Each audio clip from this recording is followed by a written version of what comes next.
Bismillahirrahmanirrahim. Assalamu alaikum. Welcome to our YouTube channel and newsletter. I hope you all are doing well. आज के lecture में हम लोग करेंगे एक्सरसाइज 7.2 का कंप्लीट सॉल्यूशन। इसका मेन टॉपिक है लीनियर इक्वेशन। अब हमारे पास लीनियर इक्वेशंस क्या होती हैं? The equation where the variable has an exponent और पावर ऑफ 1। ऐसी इक्वेशन, पहले नंबर पर तो वो इक्वेशन होनी चाहिए, दूसरे नंबर पर उसमें जो भी वेरिएबल इन्वॉल्व हो, ए से लेकर जी तक कोई भी वेरिएबल जो इन्वॉल्व हो रहा है उसकी पावर हमेशा 1 होनी चाहिए। 1 के अलावा कोई भी अगर पावर आ जाती, 2 आ जाती, 3 आ जाती, या कोई किसी भी फॉर्म में कोई भी ऑर्डर आ जाता है, हमारे पास वो लीनियर इक्वेशन नहीं होगी। फॉर एग्जाम्पल अगर हम देख लेते हैं, हम लोग लिख लें x+2। अब इक्वेशन है तो इक्वल का साइन लाजमेंगे 7। अब यहाँ पर हमारे पास वेरिएबल हम x यूज करें। अब x की पावर है 1, ठीक है। 1 की पावर हम ऊपर लिखते नहीं होते कि सिंगल वेरिएबल हमारे पास एग्जिस्ट करे, इसका मतलब है कि उसकी पावर 1 है। अब ये हमारे पास लीनियर इक्वेशन है,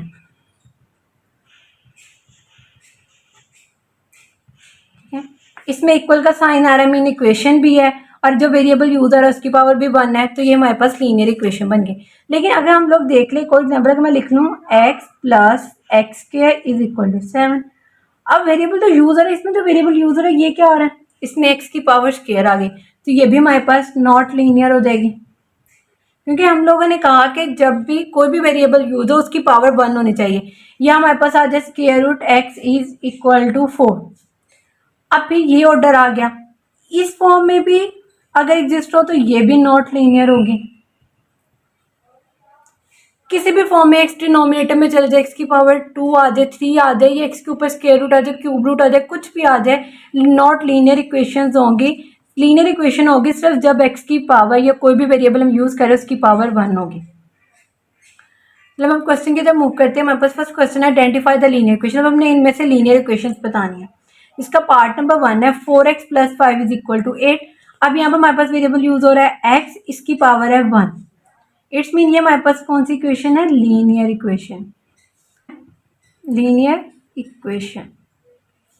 पार्ट नंबर 2 है 12x+5 is equal to 15+1/x। अब वेरिएबल x यूज हो रहा है, इसकी भी पावर 1 है, यहाँ पर वेरिएबल सेम यूज हो रहा है 1 है। लेकिन क्या हुआ, हम लोगों ने पढ़ा था कि x जस्ट पावर 1 होनी चाहिए, लेकिन यहाँ पर x क्या चला गया डिनोमिनेटर में। हमने पढ़ा था कि x किसी भी मल्टीप्लिकेशन के अलावा किसी भी ऑर्डर में हो, उसकी पावर कुछ भी हो, हमारे पास वो नॉट लीनियर होती है। अब यहाँ पर ये हमारे पास हो जाएगी नॉट लीनियर, क्योंकि हम लोग को x सिर्फ इस तरह मल्टीप्लिकेशन में फॉर्म में हो या एडिशन में हो रहा, x इस तरह होना चाहिए, x डिवाइड में आ जाए, तो हमारे पास वो नॉट। नेक्स्ट है 18x+7 इज इक्वल टू 54। अब यहाँ पर वेरिएबल x है और इसकी पावर 1 है, तो ये भी हमारे पास हो जाएगी लीनियर इक्वेशन। नेक्स्ट है x/2 + 3 इज इक्वल टू 25। अभी हमारे पास लीनियर इक्वेशन। लीनियर इक्वेशन कैसे होगी? हमने बोला था कि x एक तो ये नोमिनेटर में और इसकी पावर 1 है, linear equation. Just in case अगर ये हमारे पास होता 2/x, तो x डिनोमिनेटर में चला जाना था, तो ये हमारे पास नॉट लीनियर होनी थी। अब x हमारे पास क्या है? नोमिनेटर में, नोमिनेटर में x होगा, उसकी पावर 1 होगी, तो हमारे पास वो लीनियर इक्वेशन बनेगी। पार्ट है 3x² इज इक्वल टू 80। अब वेरिएबल x आ गया, लेकिन इसकी पावर क्या आ रही है? 2 आ रही है। और हमने पढ़ा था लीनियर इक्वेशन वेरिएबल की पावर हमेशा वेरिएबल की जो पावर है वो हमेशा 1 होनी चाहिए। तो यहाँ 2 आ गया, तो ये भी हमारे पास क्या आ जाएगी? Not linear equation. Next part है ax+b is equal to c। अब जिसमें वेरिएबल ये a, b और c यहाँ पर कांस्टेंट है, तो कांस्टेंट है, वेरिएबल है हमारे पास x, तो x की पावर क्या है? 1 है, तो ये हमारे पास आ जाएगी लीनियर इक्वेशन।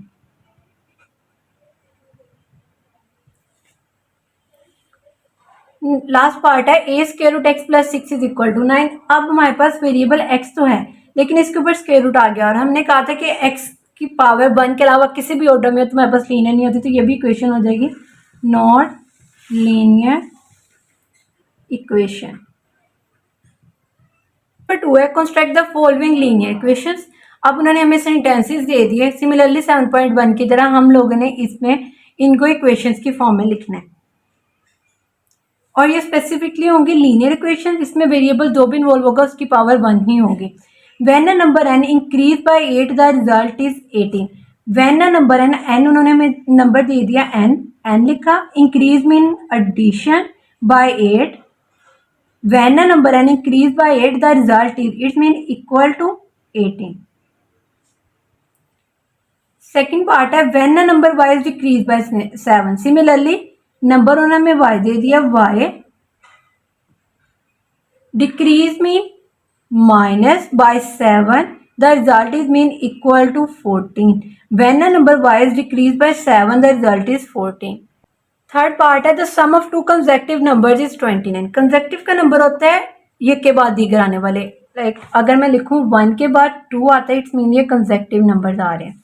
तो कोई भी दो कंसेक्टिव नंबर्स को सम करे तो हमारे पास 29 है. तो हम सपोज कर लेते हैं कि हमारे पास जो नंबर है, let number is equal to x. X कर लेते हैं. अब हमारे पास हमें पता है कि वन में अगर हम 1 ऐड करें तो हमारे पास नेक्स्ट नंबर आ जाएगा 2. 2 में 1 ऐड करें तो हमारे पास नेक्स्ट नंबर आ जाएगा 3. 3 में 1 ऐड करें तो नेक्स्ट नंबर आ जाएगा 4. अगर कंसेक्टिवली 1 के एडिशन के साथ यहाँ पर हमारे पास नेक्स्ट नंबर आता रहेगा. अगर हम सपोज करें कि x इज इक्वल टू 1 है, इसका मतलब है कि अगर हम x में 1 ऐड करें तो हमारे पास नेक्स्ट नंबर आ जाएगा. मतलब x की जगह मैं 1 लिखूँ तो 1 + 1 इज इक्वल टू 2. तो हम यहाँ पर ये करते हैं कि अगर हमारे पास एक नंबर x है, इसमें ही सम ऑफ एक x नंबर है, इसका सम है इससे नेक्स्ट नंबर के साथ x + 1 के साथ. तो ये हमारे पास आ जाएगा 29. The sum of two consecutive number mean अगर हम x को 1 ले लें और यहाँ पर 1 + 1 2, 1 + 2, तो ये हमारे पास इस तरह आ जाएगा. ये काउंटर एग्जाम्पल है कि हम लोगों ने सपोज कर लिया कि अगर हमारे पास फर्स्ट नंबर x है तो उससे नेक्स्ट नंबर उसमें 1 एडिशन के साथ आएगा और इनका रिजल्ट हमारे पास 29 आ जाएगा. नेक्स्ट क्वेश्चन है 4 times of a number n. हम लिख लेते हैं 4 times of a number n is 23. अब जो ये यहाँ पे लिख रहे हैं ना मोर than twice the number, it's mean ये सारे इक्वल की इस साइड वाली बात कर रहे हैं. 4 टाइम्स द नंबर n ये इस साइड पर थी, इस 23 हमने लिख लिया. 23 आ गया more than, 23 more than twice the number. जो भी नंबर n है उसका ट्वाइस है. 4 times the number n is 23 plus twice the number n. Question number 3 है solve the following linear equation. इसका पार्ट नंबर 1 है x + 6 is equal to 18. Linear equation को solve करने का मतलब यह है कि इसमें जो भी वेरिएबल इन्वॉल्व हो रहा है उसकी हम लोगों ने वैल्यू निकाली है. अगर आपने एक्सरसाइज 6.2 का जो मैंने लेक्चर दिया था उसमें आपने लिया तो उसमें हम लोगों ने ब्लैंक्स हम लोगों ने निकाल ली थी. तो मैंने आपको बताया था तरीका कि ब्लैंक जिस जगह पर पॉइंट हम लोगों ने जो निकालना है उसकी जगह आप कोई ना कोई वेरिएबल रख ले, क्योंकि वेरिएबल की वैल्यू जो फिक्स नहीं होती. ठीक है, तो हमने वो वेरिएबल पुट करके और हम लोगों ने वो ब्लैंक्स का निकाला था कि उनका आंसर क्या आएगा. सिमिलरली हम यहाँ पे इसको सोल्व करेंगे. इसको सोल्व करने के दो तरीके. सबसे पहले तो हम इससे करेंगे अगर x + 6 इज इक्वल टू 18 है, हमने इस वेरिएबल की वैल्यू निकालनी है. तो जो भी वेरिएबल के साथ चीज़ सब्ट्रैक्ट या माइनस हो रही होगी, अगर वो सब्ट्रैक्ट हो रही है, क्योंकि हम लोगों ने कहा था कि सेम वैल्यू है, ठीक है, और ऑपोजिट साइन है तो वो कैंसिल हो जाती है. अब हमने यहाँ से +6 को रिमूव करना है तो हम कर देंगे यहाँ पर -6. और अगर यहाँ पर हम लोगों ने -6 होता तो हम वहाँ पर +6 कर देते. अब हमने करना है माइनस बाय सब्ट्रैक्टिंग जो भी वेरिएबल के साथ वैल्यू है उसको दोनों साइड पर, अगर प्लस हो रही है तो माइनस कर दे, माइनस हो रही है तो प्लस कर, by subtracting 6 on both sides. कर देंगे x + 6 - 6 इज इक्वल टू 18 - 6. यहाँ पर भी जब इक्वल के दोनों साइड पर एक ही काम कर रहे हो तो हमारे पास इक्वेशन क्वेश्चन में कोई फर्क नहीं पड़ता. अब ये दोनों कांस्टेंट सेम है, प्लस माइनस ऑपोजिट साइन है, ये कट जाएंगे. यहाँ पर सिंपली x रह जाएगा और यहाँ पर हमारे पास हो जाएगा 18 - 6 12. x की वैल्यू आ गई 12. और इसका एक और दूसरा तरीका हम लोग इस तरह कर सकते हैं कि x + 6 था x + 6 इज इक्वल टू 18. जो ज़्यादा मोस्ट सिंपली है कि अगर हम लोगों ने इक्वल के एक साइड से जब भी दूसरी साइड पर वैल्यू लेकर जाते हैं, अगर वो इक्वल की इस साइड पर प्लस है दूसरी साइड पर जाकर माइनस हो जाएगी, इक्वल की इस साइड पर माइनस है तो दूसरी साइड पर जाकर प्लस हो जाएगी. सिमिलरली अगर इक्वल की इस साइड से मल्टीप्लाई हो रही है कोई वैल्यू, दूसरी साइड पर जाकर वो डिवाइड में चली जाएगी, और अगर इस साइड पर डिवाइड हो रही है तो दूसरी साइड पर जाकर मल्टीप्लाई में हो जाएगी. इस टेबल को यूज़ करते हैं हम लोग यहाँ पर सोल्व करते हैं. अब यहाँ पर x है, x को इधर ही रहने देते हैं, हमने x की वैल्यू निकाले. यहाँ पर ये +6 हो रहा है, 18 ये इक्वल की इस साइड पर आएगा तो ये माइनस हो जाएगा. तो x इज इक्वल टू 18 - 6 12. दोनों में 12 12 आंसर है. इट्स मीन कि इस तरीके से भी आप कर सकते हैं कि वेरिएबल के साथ जो भी वैल्यू उसको अगर प्लस हो रही है तो माइनस कर दे, माइनस कर दे प्लस कर दे, क्योंकि हमने वेरिएबल को सिंपली यहाँ पर रखना होता है, उसके साथ जो बाकी सारी टर्म्स होती हैं वो ख़त्म करनी होती हैं, या उसको इस तरह कर लें। मैं आपको इस तरीके से questions करवाऊंगी।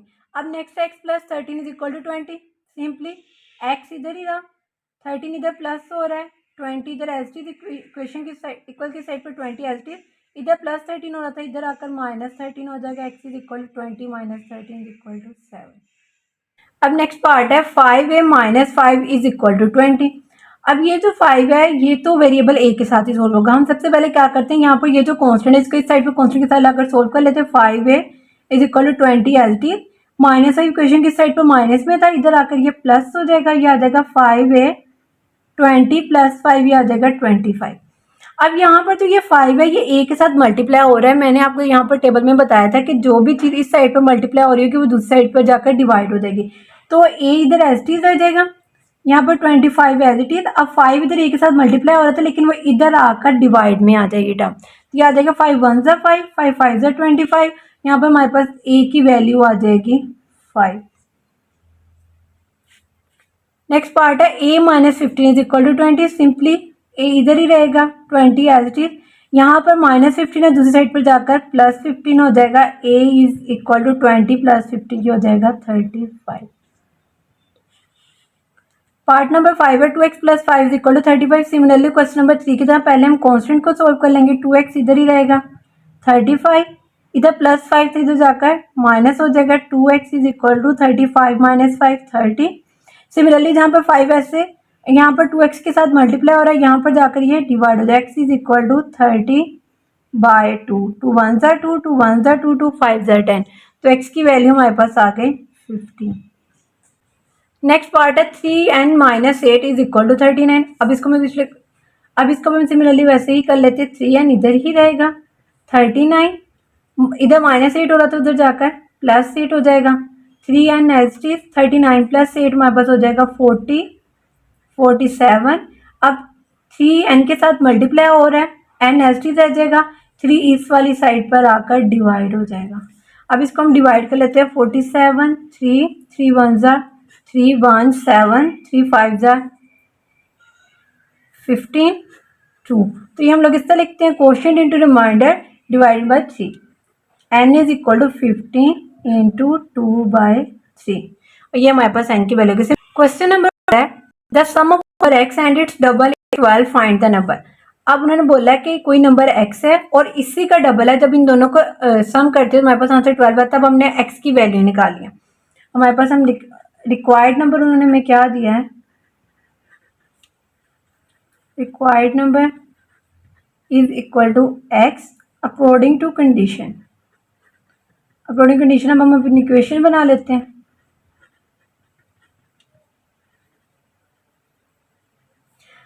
The sum of a number x and its sum its double, इसका double, double mean twice of x, number plus 2x is 12। अब इस इक्वेशन को सोल्व करके हमने सिंपली x की वैल्यू निकाली। अब ये भी x है, ये भी x है, वेरिएबल सेम हो गए, इन दोनों की पावर भी 1 ही है, तो ये ऐड, इनके कोएफिशिएंट्स ऐड हो जाएंगे। यहाँ पर कुछ भी नहीं, मीन्स 1 है, 2 + 1 3x इज इक्वल टू 12। अब 3 इधर इसके साथ मल्टीप्लाई हो रहा है, इधर आकर डिवाइड हो जाएगा। x इज इक्वल टू 12/3, 3 1 ज़ा 3, 3 4 ज़ा 12, x is equal to 4। Question number 5 है the sum of a number x and its double is 15। Similar question number 4 की तरह वहां पर हमारे पास था डबल इज 12, यहाँ पर आगे double 15। Similarly required number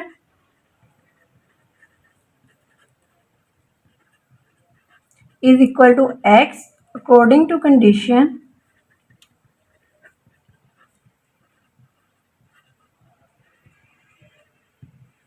the number and the double of it number is 15. Similarly variable same है, ये ऐड हो जाएंगे, x + 2x 3x is equal to 15। x इधर ही रहेगा, 3 इधर मल्टीप्लाई हो रहा है, 3 इधर आकर डिवाइड हो जाएगा 15/3, आ जाएगा 3 1 ज़ा 3, 3 5 ज़ा 15, तो हमारे पास x की वैल्यू आ जाएगी 5।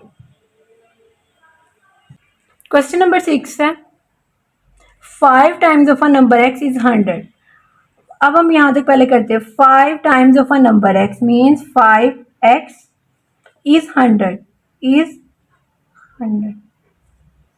5 times of number x is 100, find the number. हमने इस एक्स की वैल्यू निकाली। अब यहाँ पर हमारे पास 5x के साथ मल्टीप्लाई और x इधर ही रहेगा, 5 इधर जाकर डिवाइड में चला जाएगा, 100 को डिवाइड करेगा। 5 1 ज़ा 5, 5 2 ज़ा 10 एंड 0, हमारे पास x की वैल्यू आ गई 20। क्वेश्चन नंबर 7 है, find the length of each side of square whose perimeter is 36 centimetre. अब हमारे पास जो स्क्वायर होता है उसमें जो चारों साइड्स होती हैं वो हमारे पास होती हैं बराबर। लाइक अगर सपोज कर लिया कि ये 3 सेंटीमीटर है, इसमें ये भी 3 सेंटीमीटर होगी, ये भी 3 सेंटीमीटर होगी और ये भी 3 सेंटीमीटर होगी। अब उन्होंने बोला कि हम लोगों ने हर साइड की लेंथ मालूम करनी है। अगर एक ही मालूम हो जाए तो हमें पता है कि जो बाकी 3 साइड्स होंगी उनकी भी लेंथ वही होगी जो हमारे पास एक साइड की है। हम लोग फर्ज कर लेते हैं लेट कि एक साइड की जो लेंथ है, लेंथ ऑफ अ स्क्वायर, वो हमारे पास x है, ठीक है। और फिर हम लोग को पता है कि जो पेरीमीटर है, पेरीमीटर ऑफ स्क्वायर हमारे पास होता है कि हम 4 टाइम्स ऑफ इट्स लेंथ, 4 को मल्टीप्लाई कर दें लेंथ के साथ,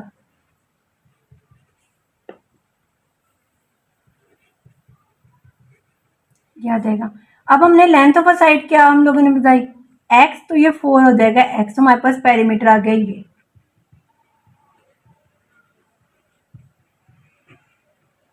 हम लोगों ने ये कर लिया। अब हम क्वेश्चन की तरफ आते हैं। Find the length of each side of square whose perimeter is 36 centimetre. अब हमें पेरीमीटर हमने निकाले कि हमारे पास 4x है, इज 36 सेंटीमीटर। अब हम कर लेते हैं bye given condition, bye given condition हमारे पास क्या आ रहा है कि जो पेरीमीटर ऑफ अ स्क्वायर है इस 36 सेंटीमीटर, ये आ जाएगा इधर 36 सेंटीमीटर। अब लेंथ ऑफ वन साइड मालूम करनी, जो कि हमारे पास x है, 4 इधर x के साथ मल्टीप्लाई हो रहा है, इधर जाकर ये 36 को डिवाइड कर देगा। 4 1 ज़ा 4, 4 9 ज़ा 36, x is equal to 9 centimetre. It's mean हमारे पास जो स्क्वायर की एक साइड की लेंथ है वो 9 सेंटीमीटर है। तो हम लोग लिख देंगे, क्योंकि स्क्वायर की सारी साइड्स की जो लेंथ थी वो बराबर होती है, तो हम लिख देंगे थस लेंथ ऑफ